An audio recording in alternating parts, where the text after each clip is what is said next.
Salut à tous, c'est Hugo. Aujourd'hui, je vous fais une vidéo sur les fair value gap. Donc, qu'est-ce qu'un fair value gap? Qu'est-ce qu'un busy? Qu'est-ce qu'un CB? Qu'est-ce que le consequence encroachment? Et enfin, nous verrons aussi les inversion fair value gap. On verra aussi la différence entre un fair value gap, un volume imbalance et un gap. La première chose qu'on va voir est le fair value gap, ou aussi appelé FVG. Un fair value gap est un pattern de 3 bougies où la mèche, donc le lot de la mèche de la première bougie, ne chevauche pas, n'est pas en face du haut de la mèche de la troisième bougie.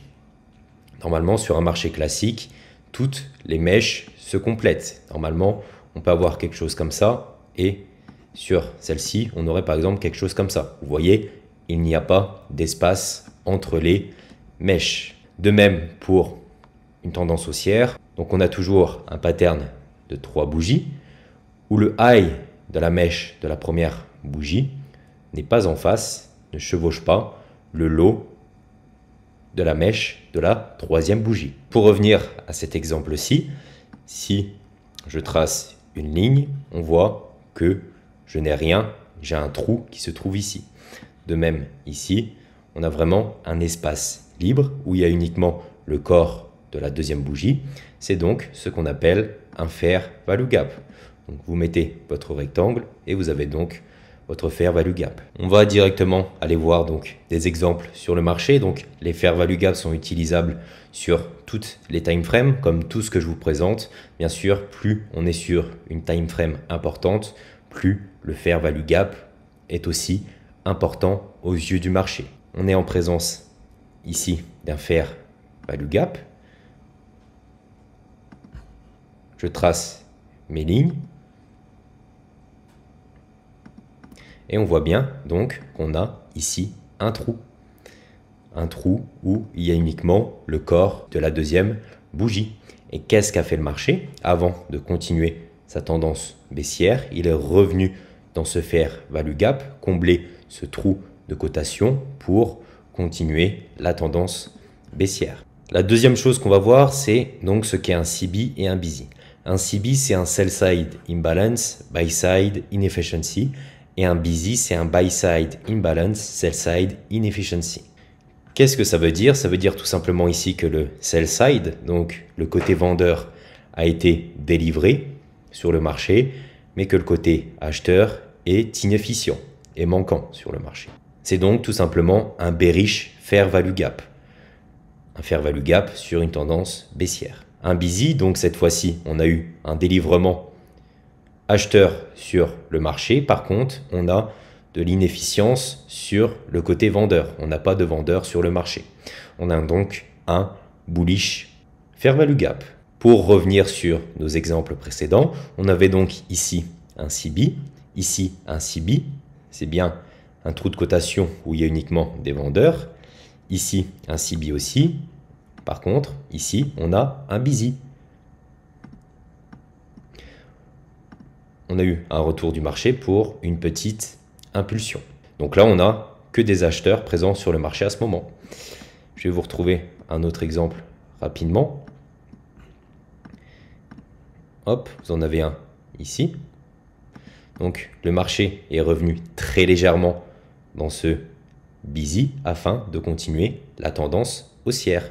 Comme la majorité des concepts que je vous montre sur ma chaîne YouTube, il faut savoir que les 50% sont encore une zone clé sur les fair value gap.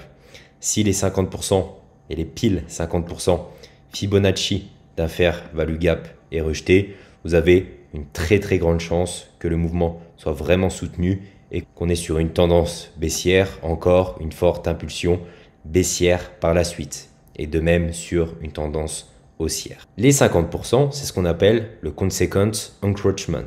C'est tout simplement le mot qui définit les 50%, donc soit d'un CB, soit d'un busy. Comment je trade personnellement les fair value gap? Donc je vous conseille déjà de mettre dans vos paramètres le OHLC values qui vous permettra donc d'avoir les valeurs sur une bougie. Donc de voir le haut et de voir le bas. Pourquoi? Tout simplement ici j'ai un fair value gap. Ici, Donc la troisième bougie, son lot est à 0,9446. Ici, 0,9451, donc vous le voyez ici. Donc ça veut dire qu'ici, on n'a pas fait de retour dans le fair value gap. Par contre, ici, on est à 0,9436. Ça veut dire qu'on a bien touché et qu'on est bien allé dans le fair value gap. C'est d'ailleurs pour ça que le marché a réagi et a continué sa tendance haussière par la suite. Comment trader les fair value gap? Moi, je l'utilise plutôt comme confluence supplémentaire dans mon trading, mais certaines personnes les tradent directement. Vous pouvez mettre donc votre entrée sur donc le haut du fair value gap pour un busy et le bas du fair value gap pour un CB. Vous mettez votre SL derrière ce fair value gap. Le TP, ça dépendra vraiment de vous. Donc, je vais le mettre ici par exemple. Le marché est venu tout simplement rechercher de la liquidité. Les fair value gap, c'est quoi en fait? C'est de la liquidité qui se trouve ici. Donc, on vient la rechercher. C'est pour ça qu'on a fait un très léger retour et que derrière, on a eu une forte impulsion haussière. On va parler maintenant des Inverted Fair Value Gap, les IFVG. C'est tout simplement quand un Fair Value Gap fail, qu'il n'est pas respecté. Ça veut dire qu'on clôture au-dessus. On a de fortes chances dans ce cas que le marché revienne ici pour continuer sa tendance haussière. Le Fair Value Gap servira dans ce cas-ci de support. Ici, encore une fois, il a fail. On a clôture en dessous, alors que normalement, on aurait dû continuer la tendance haussière. On a donc un Inverted Fair Value Gap. Je m'attends dans ce cas à ce que le marché revienne ici dedans pour continuer la tendance baissière. J'ai donc ici mon busy, donc mon Fair Value Gap bullish. Je m'attends donc à ce que le marché revienne comme il l'a fait ici, avec une légère mèche pour continuer la tendance haussière. Mais qu'est-ce qu'a fait le marché? On a eu une forte impulsion baissière et le marché a clôturé en dehors de ce Fair Value Gap précédent ici. Ce Fair Value Gap n'étant pas respecté, je m'attends donc à, cette fois-ci, qu'il serve de résistance. Je m'attends donc à un retour ici pour une continuation baissière.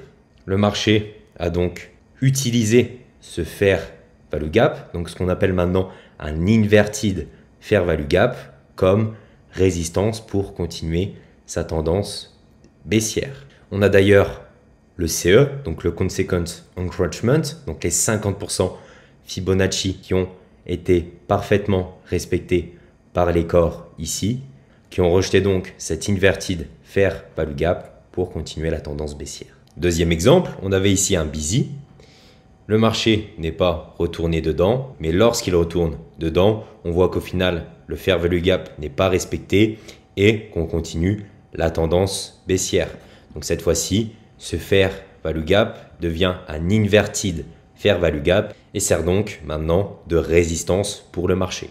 Le dernier point que je voudrais voir avec vous, donc c'est la différence entre un Fair Value Gap, Volume Imbalance et Gap. Chaque terme a sa spécificité précise, même si j'aime pas l'ultra précision. Dans le trading, je préfère, si jamais vous prenez des notes, être exact dans mes dires, donc au moins vous saurez la différence entre les trois. Fair Value Gap, vous savez ce que c'est. Un volume imbalance, c'est un gap entre donc la fermeture et l'ouverture de deux bougies. Et la différence principale entre un volume imbalance et un gap, c'est qu'un gap a clairement une absence de trading entre les deux bougies, alors que le volume imbalance, on a eu des échanges entre les deux bougies. Je souhaite vous montrer un exemple de gap, ce qui est assez rare sur l'euro USD, GBP USD, toutes ces paires et surtout le Forex où il y a énormément de liquidité. Et là, par exemple, vous avez un trou de cotation. On a ce qu'on appelle donc un gap sur le marché. On n'a aucun ordre qui a été fait ici. Donc le marché a refait, entre guillemets, du trading dans ce trou et a donc continué très légèrement la tendance. J'espère vraiment que la vidéo vous a plu. N'hésitez pas à vous abonner, à liker. De nombreuses vidéos vont sortir par la suite. Je vais faire vraiment énormément de vidéos dans les jours et les semaines à venir. Abonnez-vous pour ne rien manquer. C'était Hugo, je vous dis à la prochaine. Salut.